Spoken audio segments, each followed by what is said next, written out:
Everyone, আপনাদের সম্বন্ধেই বলছি এবং আপনাদের উপলক্ষে আপনারা জানেন যে ইদানিং আমাদের একটা ছেলে ভাইরাল হয়েছে বাংলাদেশে, যাকে এলাকার জামাই নামে চিনে। তো তার সাথে দেখা করার জন্য অলমোস্ট সিরাজগঞ্জের শেষ সীমানা কাজীপুর থানা, সেই কাজীপুর থানা থেকে এসেছে কয়েকজন ভাই। উনি একজন, প্লাস এই ভাই একজন, ওই ভাই একজন, কয়েকজন মানুষ তারা দূরে থেকেই দেখা করতে আসছে। এই জন্যই যে তার প্রতি যে একটা মানবিক দিক বা মানবিক ভালোবাসা, এই জন্য তার সাথে যে বিভিন্ন লেনদেন বা বিজনেসের বিষয়ে ডিল করা, এগুলা কোনো কিছুই না।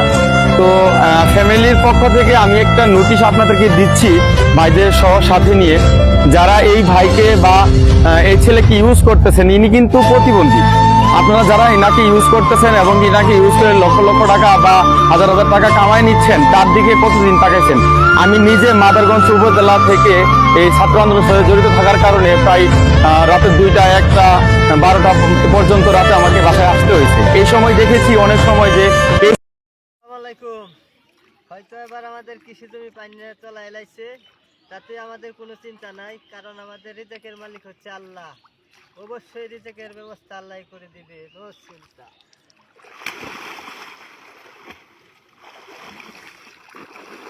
শেরপুরের বন্যা, পাহাড় থেকে আসা ঢল আর ভারী বৃষ্টিপাতের ফল তলিয়ে গেছে শত শত আবাদি জমি, ঝিনাইগাতি, নালিতাবাড়ি সহ আশেপাশের চারণভূমি।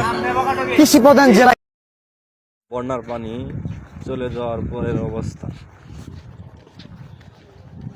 এই দিক দিয়ে বন্যা পানি প্রবাহিত হয়েছিল পাহাড়ি ঢলে, পানি সরে যাওয়ার পরের এই চিত্র।